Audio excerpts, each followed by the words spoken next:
raadiyoo sagalee walabummaa Oromiyaati. Raadiyoon sagalee walabummaa Oromiyaa karaa marsariitii independent.org torbanitti yeroo lama kan isiniif dhiyaatu amma jalqaba. Raadiyoon sagalee walabummaa Oromiyaa akeeka qabsoo kan saba Oromoo bilisaaf biyya Oromoo walab sirna dimokiraasii faqaan bulu deebisanii gadi dhaabuuf godhamu deeggara. Akeeka qabsoo kana babal'isuufis hojjeta. Birmadummaan Oromoo dafqa dhiigaaf lafee ilmaan Oromoon dhugooma jedhee amana. Dhaggeeffattoota isaas wareegama qaalii kanaaf kakaasuuf carraaqa.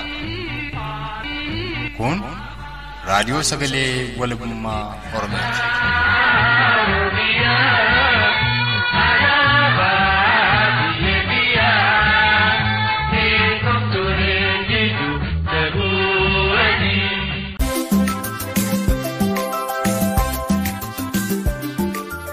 Kun sagantaa tamsaasa kallattii raadiyoo sagalee walabummaa Oromiyaa kamisa bitootessa 14 bara 2019ti. Hordoftootaaf dhaggeeffattoota keenya jaallatamoo baara fayyaa. Kan isa yoo ifate antiikii dhugaasaatii sagantaa keenya kanaanis sabasaaf kan dhaabbate Ooboon waraana raayyaa ittisa Impaayera Itiyoophiyaa sakattaasaaf bobba'an irratti tarkaanfii ofirraa ittisaa inni fudhateen gabaasa injifannoo inni galmeessee fi odeeffannoo bilbilaan Oromoota Maccaarraa tarkaanfii Ooboon fudhachaa jiru irratti arganne dabalataanis dhimma warraaqsa mirga abbaa biyyummaa Oromiyaa mirkaneeffachuu torbee darbe geggeeffamaa turee fi Oromoonni kutaalee Oromiyaa garaagaraadhaa OPDOf deeggartoota isaaniin moofamanii waraanni bilisummaa Oromoo hiikkatu jechaa turuu isaaniitti yeroo ammaatti akkaan gaabbuu isaanii ilaalchisanii yaada isaanii kan nuuf qodan Oromticha godina Baaleerraa odeeffannoo bilbilaan argannes kan isin biraan geenyu ta'a. Turtiin keessa naga dhumaatti nu faanaa ta'u jechuun kan isin hawwannoo antiikii dhugaasaaf gulaalaan suur sagalee mo'aabuu baatii gabaasa injifannoo Ooboon raayyaa ittisa Impaayera Itiyoophiyaa irratti galmeesse isin dhageessisuun gara sagantaa keenyatti nuti tarkaanfanna. Waraanni bilisummaa Oromoo zoonii Kibbaa bitootessa guyyaa 10 bara 2019tti godina Gujii Aanaa Waayyoo keessatti tarkaanfii laalessaa raayyaa ittisa Impaayera Itiyoophiyaa irratti fudhateen 33 ajjeesee 40 ol kamadeessi yoo ta'u bitootessa guyyaa 11 bara 2019ttis achuma godina Gujii Aanaa Sabbaa Boruu keessatti raayyaa ittisa Impaayera Itiyoophiyaa kaambii waraanaa magaalaa Darmee keessa maandheeffachuun uummata Oromoo iraarsaa turan irratti tarkaanfii aleellaa fudhateen 6 ajjeesee 5 kan madeesse guyyaadhuma wal fakkaataa bitootessa guyyaa 11 bara 2019tti godina Gujii Aanaa Oddoo Shaakkisoo magaalaa Magaaddoo keessa qubatuun uummata Oromoo kan iraarsaa turan raayyaa ittisa biyyaa Impaayera Itiyoophiyaa irratti tarkaanfii Ooboon fudhateen 10 ajjeesee 7 kan madeesse.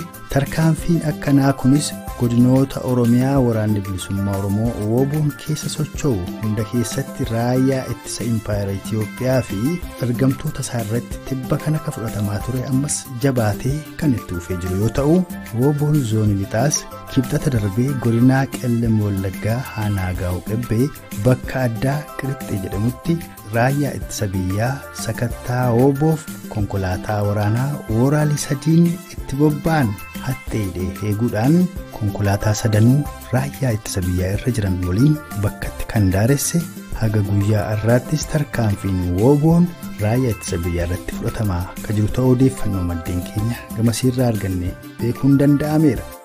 Sabasaaf kan dhaabbate Ooboon tarkaanfii boonsaa diina isaa irratti fudhataa jiraatuu fi Oromoonni Maccaas Ooboo waliin ka jiran ta'uu kan raadiyoo sagalee walabummaa Oromiyaatti hime Oromtichi godinaa Wallaggaa lixaa Aanaa Gimbiis akka ittaanu kanatti dubbisaa aanfata.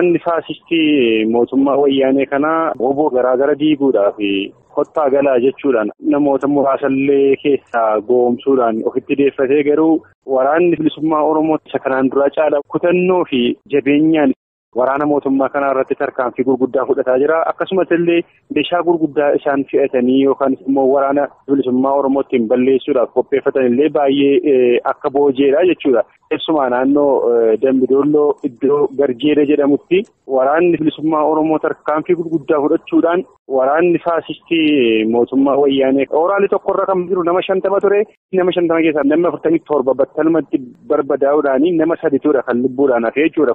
Akkasumas illee aanaa Gimbii jala naannoo Ganji iddoo jedhamutti illee woboo adamsuudhaaf yegguu isaan deemanitti tarkaanfii ofirraa ittisuu woboon fudhateeni namni 4 akka isaan du'anidha. Kana malees immoo jechuun isaan woboo adamsuudhaaf adeemanii konkolaataan illee ittiin galagalee miidhaa hamaan akka irraan ga'edha. Kun illee naannooma Ganji iddoo jedhamu aanaa Gimbii jaladha. Ayyaga akkuma waliigalaatti amma uummanni Oromoodhaa kan maccaa akkamittiin woboo waliin jira, woboonoo maal jechaa jira, qeerroonoo maal jechaa jira, dhaadannoon guyyaa lamaan kan ammoo dhageessifamaa tures uummanni akka woboo waliin jirudha. Meesa kanas asumaan gabaabsii uummata Oromoo dhageessisi.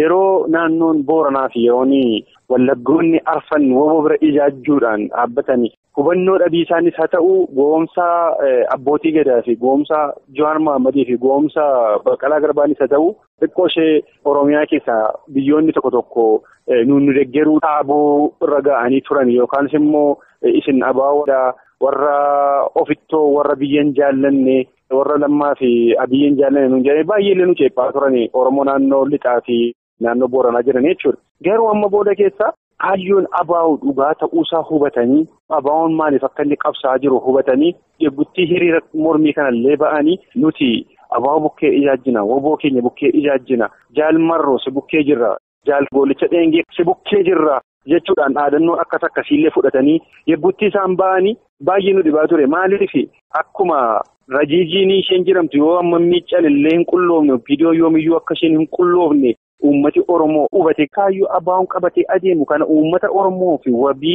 akka ta'e uummati Oromoo hundumtuu baree itti adeemaa jira jechuudha. Toleegaa Oromtichi lixa Oromiyaa magaalaa Gimbii guddoon sagalatoonfadha dhuma irratti gabaabsitee waan dhaammattu yoo qabaatte akkuma waliigalaatti dhaammadhuutii gama koon xumureeraa horii bulii.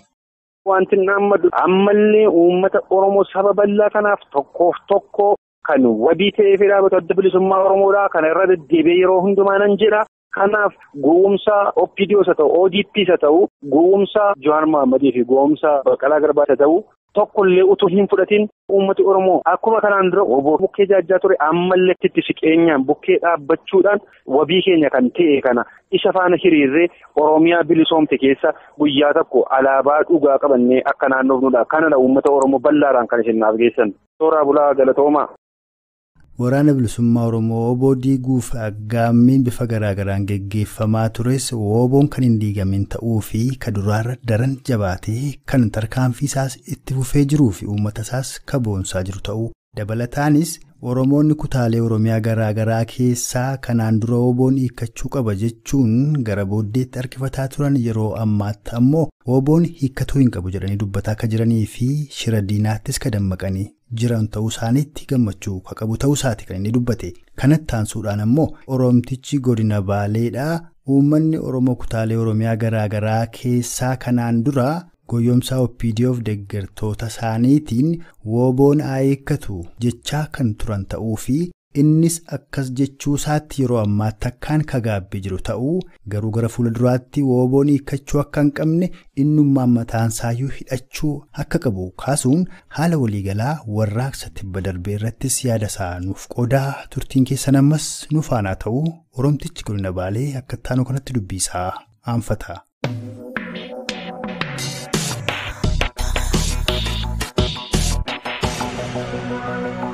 Mee dhimma mormii torbee darbeerraa jalqabna. Mormiin sun waa'ee magaalaa Finfinneef qotee bulaa waa'ee kondominiyeemii qofa hin fakkaatu. Dhaadannooleen wooboo faarsuudha, ba'oo faarsuudha, oppiidoon ammallee hin jijjiiramne kan akkasiiti. Kan godina Baaleettis godina Arsii Baaf lixaa keettis dhagahamaa jiru. Uummata Oromoo maaltu akkas aarsee kaase inni bilisoomtan jechaa turan sun akka kijiba ta'e bareetu uummatni haaressee warraaqsa isaa eegale moo attammee waan kanarraa uummata Oromoof ibsi? Egaa haalli Oromiyaa keessaa amma gara waggaa tokko deemuu jira. Haga walumakaa ta'e dhufe oppidiyoon yookaan ammoo yeroo ammaa ODP jedhamtu namoota jijjiiramaa qabanneetiin gara jijjiiramaa deemnaa ka jedhan kaasanii turanii uummannis namoota tokko warra ODP yookaan ammoo oppidiyoo keessa turan kan amma yeroo ammaa jijjiirama maal jedhanii wanti faarsan faana deemuu jalqabee ture. Oppidiyoon kanaa miti duruma akkaatuma hundeeffama asirraa yookaan jennee takka ganaa takka ka'aatiin kan deemta. Ammas wannuma santu mudachuu jira. Uummannis waan kana amma guutumaan guututti irraan ba'aniiran jechuun ni danda'ama. Murteen kenna murtee uummataati jedhanii yoo duuba deebanii garagalan ammoo murtee uummataati miti. Dhaabdummaan iyyuu murtee mataa isaaniitti akka hin qabnetti habashaadhaan dhiibamanii magaaluma Finfinneetiyyuu akka dabarsanii laatuutti amma ka arguu jirru. Magaalli Finfinnee dabarsanii eenyusus kalatamtu miti. Sababa siitii fi qeerroo hedduutti dhiigni isaa dhangala'ee jaartii lafee nama hedduutti achi bahee haga sanyii duguggaa uummata Oromoo irratti rakkoo guddaa gaggeessaa ture. Kana jechuun warruma kana warraadhaa jijjiirama qabanneetiin asbaanee warra jedhamu kanatti ulee diinaa ta'uudhaan waan kana uummata Oromoo irra raawwataa turanii har'as taanaan uummanni Oromoo ka beeku qabu yoo adda bilisummaa Oromootiin addatti dhaabbi takkalleen furmaata takka fiduu akka hin dandeenye. Maaliif jennaani oppidiyoon kaleessa lafa dhiittee uummata Oromootti akka kennattee maal jettee jijjiirama kana hin ciisifne jettee waadaa sana hojii jijjiiruu hin dandeenye. Sunumarrayyuu dabarree ammaa wanni ta'utti jiru magaalaan Finfinnee magaalaa Habashootaati yookaan immoo የአዲስ አበባዎች ከተማ ናት እንጂ የኦሮሞ አይደለችም jennee ግልጽ bahanii dubbatan kana namni lammaa jedhamu fa namni abii jedhamu fa waan tokko gara nasbaanii wanni dubbatan hin jiru. Maaliif jennaani isaanis kaleessa wanni karaa kana uummata akkana gowwoomsanii qabatanii fi karamaa warri kaan ittiin ergi waanuma sun raawwachiisuudhaaf warra dhufanii waa'ee bulchiinsa magaalaa Finfinnee yookaan immoo olaantummaa Habashootaa ka keessa jiran nu alaabaa keessa dhaabachuu miti nu keessa deemnee haasa'uu miti akka ijaan warra dadhabaniitti amma haasaan ka jiru ka ijaan arguu jirullee amma uummanni irra caalaatti beekkatee jira jechuun ni danda'ama. Amma godinoota garaagaraa irratti uummanni qeerroon bilisummaa Oromoo yoo ka'ee jedhee jijjiirama kana caalu fiduu akka danda'u jidduu kan argaa turre. Viidiyoon maqaa haaromsaatiiniti dhiiga qeerroo Oromoon Itoophiyaa Habashaan irratti ijaaraa jirti. Oromoof kana booda furmaanni walabummaadha. Keewwanni 39 hojiitti hiikamuu qaba. Woboon hiikkachuun qabu jedhama qeerrooleen hiriira ba'an. Maalirraa kaatanii kan kana jettan jennoon gara fuulduraa maal jedha qeerroon godina Baalee fi Arsiidhaa kan itti keessa jirtu. Kuni amma mallattoo adda irraa arguutti jira. Maal jennaan inni waraanni bilisummaa Oromoo haa hiikkatu jedhan. Amma wanni xollaa irraa dhaga'u jiru an biraati. Miseensonni waraana bilisummaa Oromoodhaa kan waggaa meeqa qabsoo fi dararaa meeqa keessa dabran kan lubbuu isaanii uummata kanaaf kennanii osoo uummanni Oromoo jiru. Xollaa itti galanii akkanatti raasaa keessatti miidhamu rakkoo biraa keessa seenuun kun akka nama tokkootti akka malee nagaddisiisa akka malee naqaaneessas maaliif jennaani hiikkachuun qabuyyuu jalqabumayyuu hiikkadhuun kun waan biraa nuuf fiddeeti kanaan durayyuu Habashaan inni hidhatti nu maali ka hiikkannuuf tokko kana lammaffaan ammoo yoo isaan waliin jiraachuu hin dandeenye nu kana caalaa kadhaan tokko akka hin jirretti falli jiru maalidha amma keeyyana 39 dirqama. Nuuf barbaachisaadha jechuudha. Namni nu barbaanne nu biraa haa deemu. Kan barbaadu nu waliin haa jiraatu. Kanarra dabarree yeroo hedduu obsinee jirraa amma wanni nu baasu keeyyata 39. Kana qofaadha malee wanni nu baasu tokko akka hin jirre addi bilisummaa Oromoo kalee akka mataa kiyyaatti iyyuu akka inni hiikkatu barbaadaa ture kun dogongora guddaadha. Akka keessa nu seensise amma gaabbii guddaa keessa nu seensisuu jira. Maaliif jennaani kan nu eegaa ture isa waggaa 30 wayii ol waggaa 27 jedhan kana guutuu haguma. Qeerroon biyya keessa miidhamu jaartiin daa'imman namni ganamaa galgala waraanaan ilmi Oromoo lafarraa dugugamu haga dubartiin ulfaan bifa suukaneessaa san taatu cufa duguggaa sanyii caati kan Oromoo irra ta'aa ture kun ammoo hagasiyyuu wanni dandamannee fi woboodha sodaattii kanaadha. Kanaafi woboon hiikkachuu miti anis ka'eetiin hidhannoo kiyya fudhadhee woboo ta'uudhaaf qurxiidha. Egaan hordoftootaaf dhaggeeffattoota keenya jaallatamu kan Oromtichi godina Baalee raadiyoo sagalee walabummaa Oromiyaatti kan amma dhageessan kana fakkaata. Dubbii Oromtichi Baalee dubbate kanaa fi dhaadannolee torbee darbe keessaa yeroo warraaqsi mirga abbaa biyyummaa Oromiyaa mirkaneeffatu bifa haaraan eegaletti godina Baalee, godina Arsii fi godina Harargee keessatti dhaadatamaa turan keessaa muraasa isin dhageessu walitti deebina.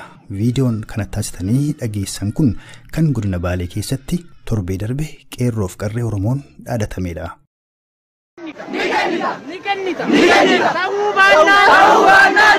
Nuti falata furanne nuti daga furanne jalmarroon kawwe furate jalmarroon kawwe furate nus jalmarroon wajjin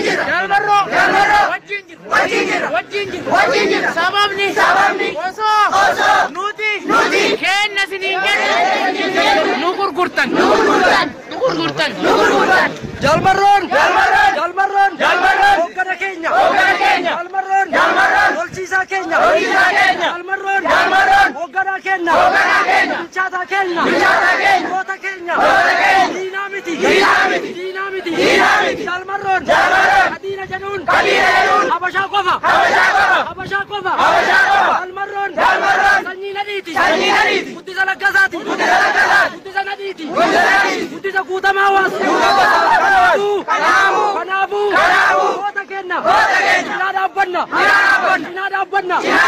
goboon gaachana keenya goboon loltuu keenya goboon gaaddisa keenya isa jalatti buqanna isa jalatti aduudheenna isa jalatti oobadheenna Jalmarroon walli cinengee Jalmarroon Alabdii Raggaasaa gaachana keenya jajjabeewwan keenya goboon gaachana keenya goboon dhiiga keenya diina keenya miti goboo adamsuun uummata Oromoo adamsuudha uummata Oromoo adamsuudha goboo hiikkachiisuun uummata Oromoo salphisuudha goboo hiikkachiisuun Oromoo salphisuudha Oromoo galuudha goboo kan hiikkachiisu Oromoo hiikkachiisu Warraaqsa mirga abbaa biyyummaa Oromiyaa mirkaneeffatu torbee darbe akka guutuu Oromiyaatti geggeeffame keessaa kan amma isin dhageessifne kan qeerroof qarreen Oromoo godina Baalee dhaadataa turanidha. Kanatti aansuun ammoo kan qeerroleen Oromoo godina Harargee ba'aa dhaadatan isin dhageessifnaa. Ammas nu faana turaan hafeerraa keenya. Nusosabu dhaabni jijjige ce'uusan danda'u haaree barbaanna dhaabni caccabe haariyoodha hin haari'amu dhaabni caccabe ce'uusan danda'u miilli caccabe ce'uusan danda'u ce'uun danda'a nusosabu kaayyoo Oromoo hin gurguru kaayyoo jaarraa abbaa gadaa hin gurguru Jallo kayo na di gamada guru kayo berusaha baru guru angkor mana kau di jamnya Oromia dina indah jumnu orang Oromo Arab sani orang tuma besar elisun Oromo ini bisu Arras barus Abiya Madis Lamba Magarsa Ero Irambade orang tuma besar Yole elise Oromo Oromia bakka imbu Habasha wajjin kodaan sinna yoo jireenya barbaadan yoo waliin jiraachuu yoo jireenya barbaadan Habashaa filachuu carraan ofiidiyoo hiree isii murteeffachuu ta'uu baannaan wayyaa maqalee galuu qabdi ofiidiyoon boonda mooyaaneet ofiidiyoon boonda mooyaaneet boonda mineemiiru Oromoon buqqaaf boonda mineemiiru Oromoon buqqaaf Egaan dhaggeeffattootaaf hordoftoota keenya jaallatamu sagantaa keenya guyyaa irraa gara maayessuutti deemaa jirra. Wallee Awwisoo Waraana Bilisummaa Oromoo zoonii kibbaa kana isin afeeruun kan nagaasinitti dhaammattoon atiiqii dhugaasaaf gulaalaa suur sagalee mo'aabuu baate turtii nu faana qabaattaniif horaa bulaa walleen itti fufaa itti dhiyaadha.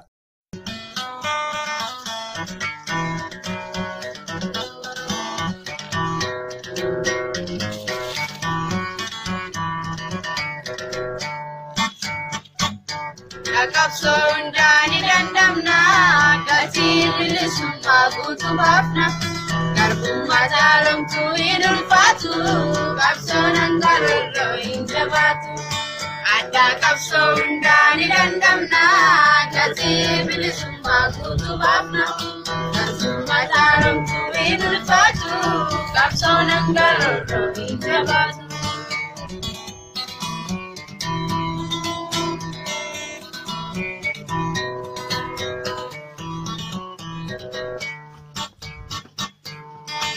Imana jalani rafanne kapsaatu pasona ke shagganne ibinna yeroti barkallannu obsati muranno na jabannu Imana jalani rafanne kapsaatu pasona ke shagganne ibinna yeroti barkallannu obsati muranno na jabannu Ada kapsondani dandamna katil bilisumma gutu bafna garbumma talamtu idulfatu kapsonan garro injabatu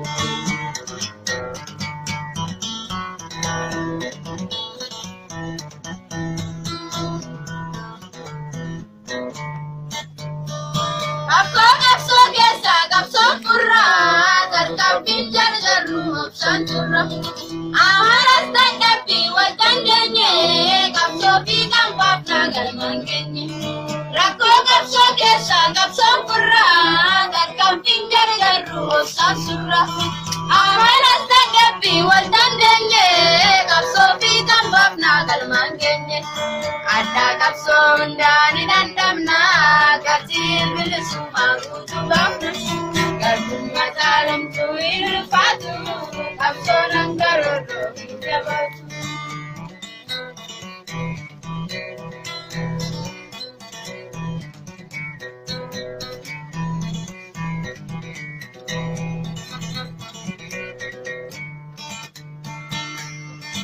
Umri gutu kapsot kan dabarsan kalumpun jirani jalan kufan Kayam dikshan male itin talle takara pe bule laganole Umri gutu kapsot kan dabarsan kalumpun jirani jalan kufan Kayam dikshan male itin talle takara pe bule laganole Ada kapsondani dandamna katil bilisumma gutu bafna garbumma talamtu idulfatu kapsonan garro injabatu Ada kapsondani dandamna katil bilisumma gutu bafna garbumma talamtu idulfatu kapsonan garro injabatu